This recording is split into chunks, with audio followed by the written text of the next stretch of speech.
Assalamualaikum Syekh. Waalaikumsalam. Tradisi di tempat kami di Indonesia, mak-mak nenek-nenek kami, kalau kukunya copot, rambutnya gugur, disimpan dalam laci. Nanti pas dia mandi dibawanya. Apa perlu? Jangan lupa donasi untuk perkembangan dakwah Media Hidayah Channel. Donasi Anda sangat kami perlukan. Insya Allah akan menggantinya dengan berlipat ganda, karena di sini tempat Anda beramal jariah. Larangan bagi wanita haid. Larangan bagi wanita haid, tidak boleh masuk masjid, tidak boleh megang Quran, tidak boleh baca Quran, tidak boleh tawaf. Ada di dalam kitab Al-Fiqhul Islami wa Adillatuh. Jadi kalau dia mau dengar pengajian di mana? Di emperan, belakang, samping. Makanya pasang mik keluar. Masjid Agung An-Nur ada mik keluar. Ibu-ibu yang berhalangan boleh. Mana dalilnya perempuan haid tak boleh masuk masjid? Nabi minta ambilkan khumrah, kain merah.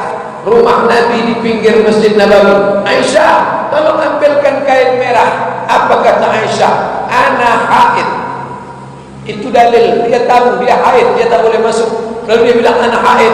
Kata Nabi, tanganmu kan tak haid. Maka Aisyah mengulurkan kain itu dari jendela. Itu dalil Aisyah tahu bahwa perempuan haid tak boleh masuk. Itu pendapat ulama, jumhur ulama tak boleh masuk.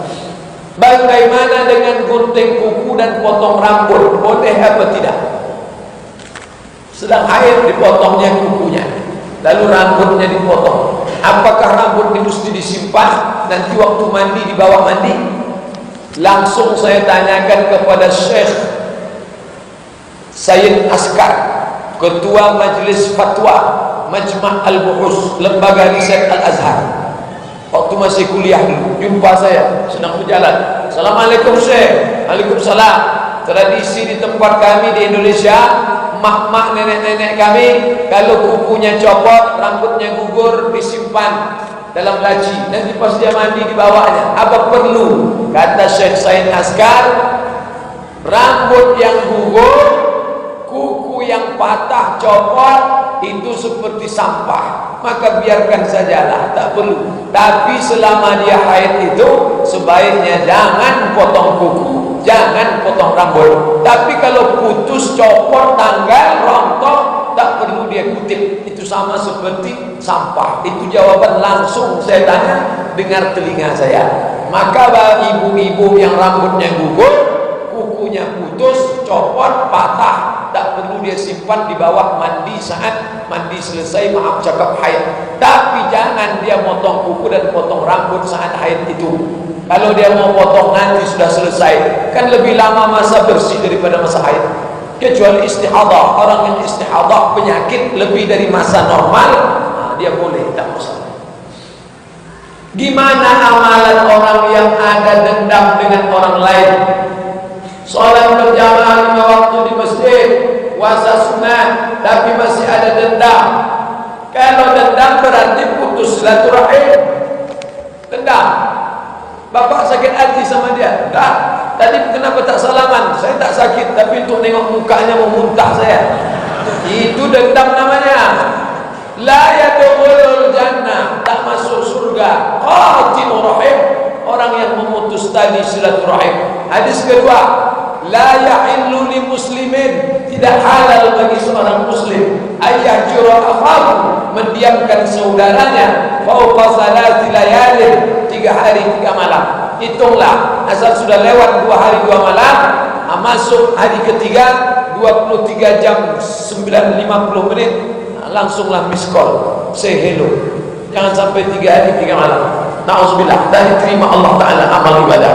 Maka kita harus segera. Itulah bunyi ayat, wasari'u ila maghfiratin min rabbikum, bersegeralah pada ampunan Tuhanmu, wa jannatin arduha samawati wal ard, kepada surga uiddat lil muttaqin, dijanjikan bagi orang yang bertakwa. Apa sifatnya? Alladzina yunfiquna fis sarra, bersedekah pada waktu lapang, wad dharra, pada waktu sempit, wal kaziminal ghaiz, menahan amarah, wal afina 'anil nas, memaafkan. memaafkan orang lain. 4 sifat orang bertakwa: sedekah pada waktu lapang, pada waktu sempit, menahan marah, memaafkan orang lain. Makna maaf plong. Kalau katanya maaf belum plong, bukan maaf, itu maaf KW, maaf palsu. Tak betul. Pak Ustaz, di kampung saya banyak orang berobat ke dukun. Gimana hukumnya? Katanya kita kan berusaha berobat. Ada yang bisa pindahkan penyakit ke ayam, ada yang dimandikan oleh dukun. Gimana solusinya Pak Ustaz? Tolong jelaskan dosanya, soalnya saya akan mendengarkan. Nah, dengarlah baik-baik.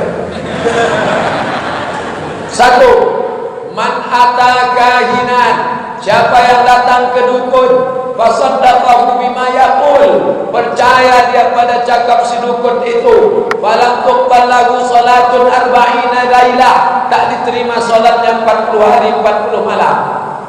Yang lebih kuat daripada itu satu lagi, man ata kahinan au arrafan, siapa yang datang ke dukun peramal, fasaddaqahu bima yaqul, percaya dia pada ucapannya, faqad kafara bima unzila ala Muhammad, kafirlah dia.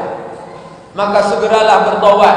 Bagi yang sudah pernah ke dukun, konsultasi ke peramal, pergi ke penasehat spiritual, Ki Jogobodo, Ki Gendeng Pamungkas, yang ada iklannya di koran MX, bertobatlah, sholat sunat taubat. Tapi masih sakit keluarga kami Pak Ustaz, pergi ke tempat ruqyah, namanya ARSY, Asosiasi Ruqyah Syariah Indonesia. ARSY, Asosiasi Ruqyah Syariah Indonesia.